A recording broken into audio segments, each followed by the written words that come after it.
So hey y'all, I'm back with another video. So tonight's video is yet again another Chioma Chats video podcast edition. So by the title, we're going to be doing yet again another random opinions about random things. This has been an ongoing series. My last few videos have been random opinions because I guess I just have a lot to say. Now this video is sponsored by Temu, so stay tuned to check out their products later in this video, and all the information to all of the items I'll be wearing will be down below. As usual, I have to put in a disclaimer that these are opinions, these are not facts. You are free to disagree, you are free to challenge me. So please do not get angry about opinions. Just state your own and tell me why you disagree, okay? So without further ado, let's get right into this video. My first random opinion is Lil Baby is stationary in rap right now. I think his label milked him and people aren't adapting to him like they once did. I think that he was and still is very impactful in new school male rap. However, I feel like we haven't been hearing much about him in regards to hype for new music or the consumers taking a liking to what he has put out recently. There was a headline a few months ago, I believe it was in the summer, saying that Lil Baby canceled some cities as a part of his tour, and I think that was very telling, not just for him but other rappers as well. A lot of people aren't realizing that hip-hop is not as enamoring and engaging as it was years ago. I mean, do I think hip-hop is going anywhere? No, but I feel like other genres of music have emerged and it's leveling the playing ground. So hip-hop figures who were once so idolized don't have the same fixation on their music and their celebrity because of that. However, there are still many artists who are doing very well even with this recent shift. I think for Lil Baby, I'm always gonna like his sound because he has a very distinct voice and really introduced a different swag in rap, but I will say as of now, it doesn't hit the same as it used to. If you ask me, it's because of similar sounding songs, and also because I feel like when it comes to him being a part of his label, they really pushed him in the beginning where consumers didn't have a break from him. Not saying that a break was needed, but I feel like when you saturate the public with something that they really like, you're creating a system in which their highs need to be fixed more frequently, and when there's anything off pattern, it just starts to dwindle. I also think Gunna really resurged, and it added to why people have noticed a regression of Lil Baby. I know Lil Baby was kind of dissing Gunna because Gunna is known as the industry snitch, but I feel like the consumers don't really care that much. I think Gunna had a great year. His song F You Mean was definitely top 20 hip-hop songs this year, if not way higher. So what do y'all think? Does Lil Baby still hit the same, or has something changed, and what is it? Obviously he can put out music that's gonna get rave reviews, but I think sometimes people can have really huge hype and then things can change. I think the same thing has happened on the female rap side. Like I've said, the last single that Ice Spice put out was Deli, and that was in July. So it's been going on over 6 months, and we've seen how we don't have her as like the #1 highlighted new female rapper anymore. That spot has kind of transitioned on. So I find it interesting that hip hop will hail and celebrate someone so vigorously for a very long period of time, and then we often see that the same hype or the same interest isn't there, even if it just goes down a little bit. My next random opinion is affiliate marketing is played out. So affiliate marketing is usually when a company wants to promote a product and they do it through an influencer, a public figure, and that public figure or influencer is earning a commission from the link that they're promoting to their audiences. The amount of emails that I get from companies saying that they want to use me to promote a product and I get a percentage of the sales or something of that nature is crazy. And I'm not saying that it doesn't work, and I'm not saying that I'm opposed to it, but I do think it is a very dated system. Celebrity endorsements aren't as organic as they used to be, and I'm not a celebrity, but even influencer or public endorsements don't hit the same. Back during the YouTube OG days, it was pretty regular to see a lot of beauty influencers promoting brushes or fragrances or eyeshadow palettes with an affiliate link that also gave them income. But I think a lot of influencers are so big that they realize that their worth is more than a cut of the sales versus a flat out fee. I feel like affiliate marketing only works when you're promoting a product that you know that you like and that your viewers will definitely buy. So again, I'm not opposed to it, but I don't do them because it would have to be a product that I know people would want to buy. If you're an upcoming influencer, my advice is to know your worth. There's not one company out here that doesn't have a monthly, weekly, or yearly budget to pay influencers. So even if you have less than 1,000 followers, if a company reaches out to you, yes, in some cases you can exchange the product for promotion. I'll be real. It just depends on what it is and what you want. But it's nothing to ask for $50 or $100, even if you're a small influencer. My advice to everyone is to always negotiate, know your worth, and know what will go over well with your followers. I'll be real. I have a standard fee. If I like your product and it works and I use it, you'll see me promoting it and talking about it. And I'm pretty genuine with all of the products that I promote. But the amount of sponsorships that I turn down definitely exceed the amount that I accept because of how much companies try to push affiliate marketing. Affiliate links to me are just kind of dated, and due to the present climate of influencer marketing, they may or may not work, but I know a lot of influencers, just from speaking behind the scenes, rather not do it, and I don't find them as impactful for companies and influencers. My next random opinion is Love is Blind season 5 was a shit show. Like, like literally a caca carnival. Like, I wish I watched it when it first came out so that I could have done reviews on it, but it's kind of irrelevant now. But I finally watched it over the last week or so, and that was just crazy. Shout out to my girl Jessie Woo, because she's always covering these reality TV shows and more, but I love her Love is Blind series because she asks the questions that we want to know, and she also gets interviews from the cast that I think help understand a lot of the behind the scenes stuff. So spoiler alert, the season to me really wasn't as good as other seasons to me because they weren't that many successful relationships. There was a lot of things that were very off-putting to watch, from the way how JP told Taylor that she shouldn't wear makeup, even though he was sitting there looking like our real monsters, like, who do you think you are? What? Like, huh?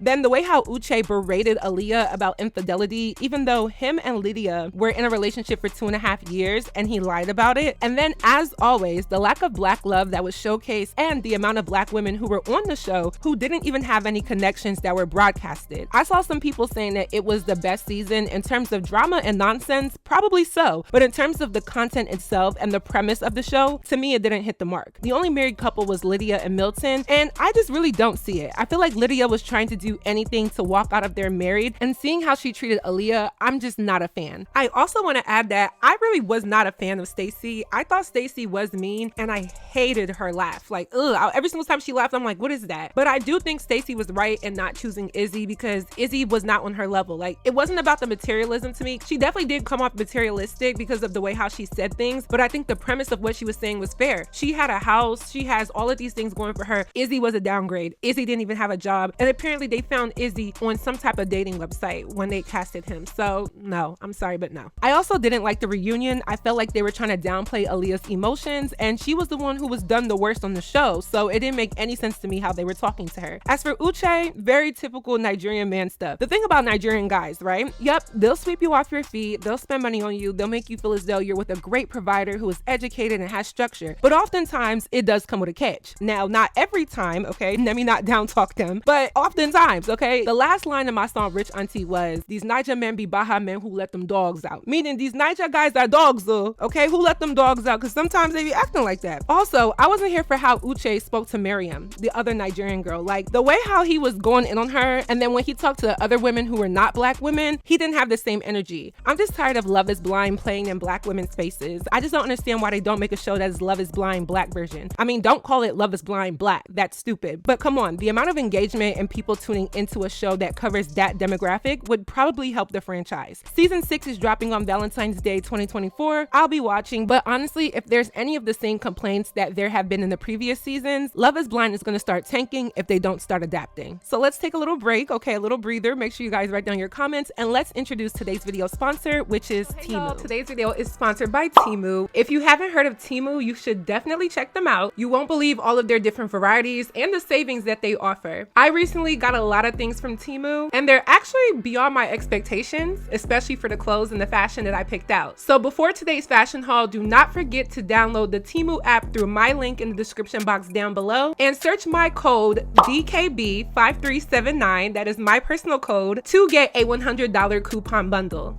Let's get into this haul. So up first, I got this pink and orange beaded color block 2-piece set. This is definitely giving club or girls night out. I think you can pair this with gold heels to match the gold beads. I like that the material was stretchy and the asymmetrical skirt was cute too, giving a little bit more leg if you got legs like me. So cute.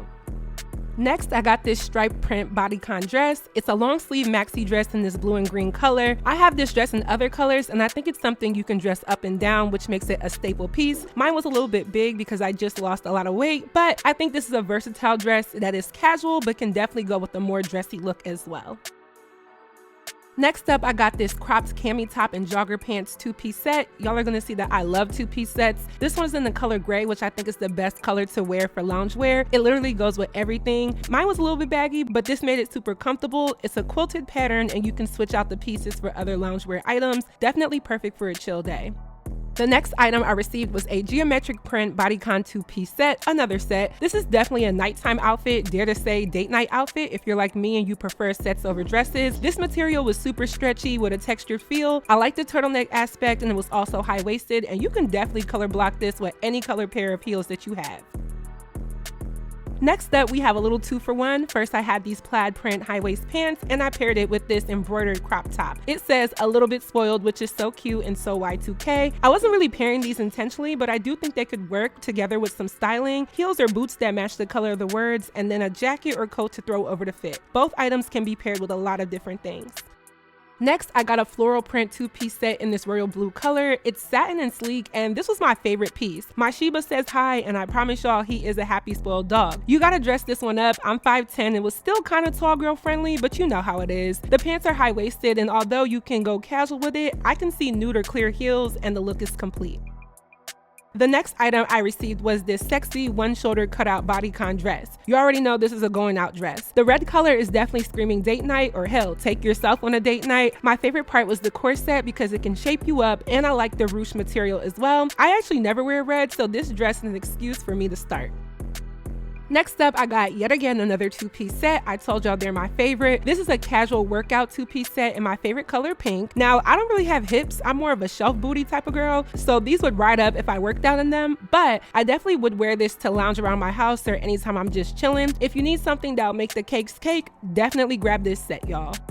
And then the last item I received is a sleeveless solid black jumpsuit, something everyone needs in their wardrobe. The ultimate fashion piece is the little black dress and the solid black jumpsuit, if you ask me. I think it's the most versatile with the most fashion options because it's black and it's simple. You can do so much with this. I plan on wearing this a lot in the fall and winter. It's thick, warm, and it hugs the body. Definitely will be racking up in more colors of this.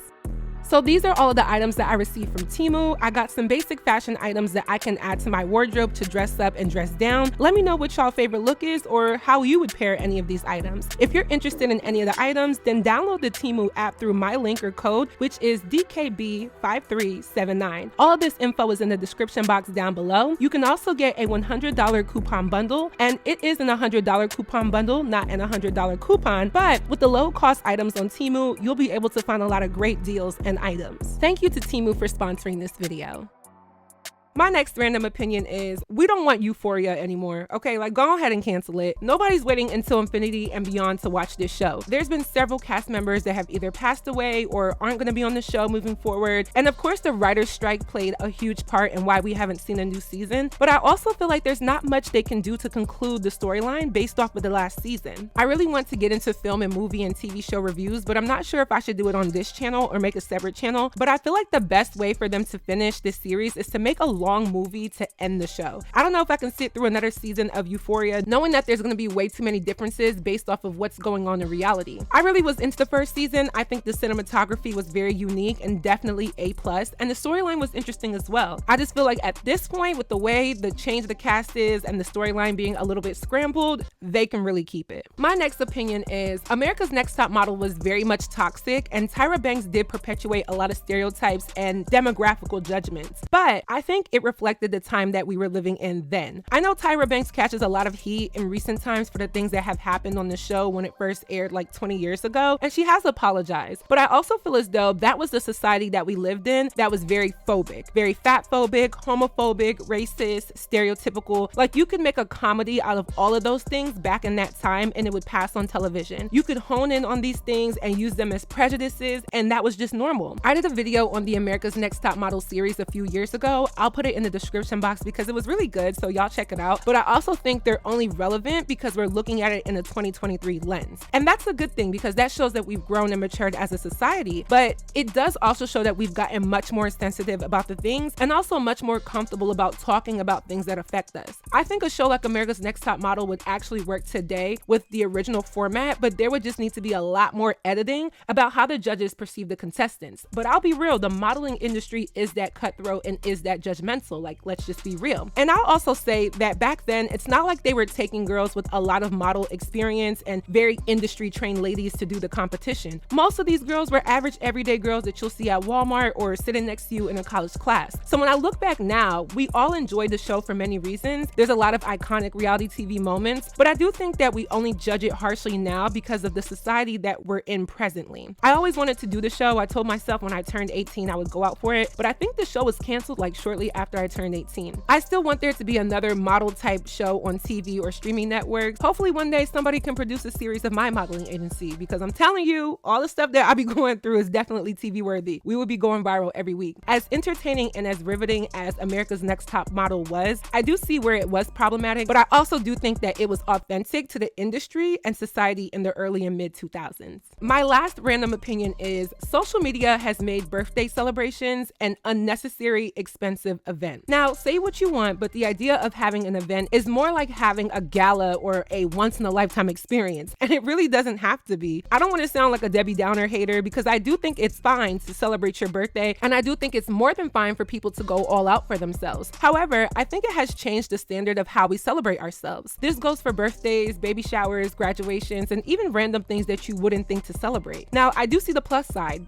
because celebrating yourself and recognizing your accomplishments brings personal prestige and can definitely increase your dopamine and your self-esteem. But I feel like the other side is looking at the expense that it takes in order to reach this, and then measuring if it's truly filling our desires. Maybe it's because I'm in my 20s and I'm on social media a lot, but the way people celebrate their birthday is not the way that they used to. The fact that people are requiring their friends to get passports to go out the country, to rent cars that they would never drive in real life, again, I'm not mad at it, because I think it's right to celebrate yourself and your accomplishments. I just think that there's somewhat of a facade with the standard of it. I feel like if you can afford to do it, great. But I think for the average everyday girl, a lot of these people are falling into financial hardships, or friendships are falling out, and competing with social media just to celebrate a birthday. And I've seen it. I work with women who are in their 20s, and the way how people approach their birthdays these days is not how it was when I was younger. Even as far as doing birthday photo shoots, I did one last year for my 25th birthday, and I'll probably do another. But when I think about it, is that what we usually do? Or was that a social media trend to go get the helium balloons with whatever age we're turning, get this fancy dress just to show off for our social media? And I guess this one does sound weird, because I'm not taking a firm stance on being against it, because I'm not, but I do think there has been a shift in how we celebrate ourselves as a society, and a lot of it is reflective on showcasing it for others more than it is a personal action to celebrate ourselves. So that is it for this video. I hope you all enjoyed. Please let me know your commentary on my commentary down below. What do you think? What do you know? Let me know. If you haven't already, go stream my song Rich Auntie. It is out on all platforms. Link is down below. Make sure you guys watch the video. I want to get to 10K views. Also, thank you to our sponsor Temu. Please check the description box down below for all of the links to any fashion items. And are y'all here for more fashion videos? Because I'm stepping into my fashion bag this year. Make sure you guys check me out on Instagram, and also check out Temu. They have some deals that are going on as usual. And lastly, don't forget to follow me on all of my social media networks, and I will see y'all in my next video. Bye, y'all. My brother counting money up, my sis driving the getaway. It's Queen Chioma trigger, cause you know I make it ricochet. Told y'all it's a ceremony, every day a cabaret. Get out my way, I'm out the way. They say I'm out the ordinary. All my favorite cousins up, they round the way and on the way. Had to come to auntie house, cause last time I did 20 I said I'ma call him when I need some money, I ain't tryna wait. Mansion in the motherland, bitch, leave it by the gate. All my favorite cousins up, they round the way and on the way. Had to come to auntie house, cause last time I did 20K. Yo, Chioma, they don't know who they messing with. I be where the blessings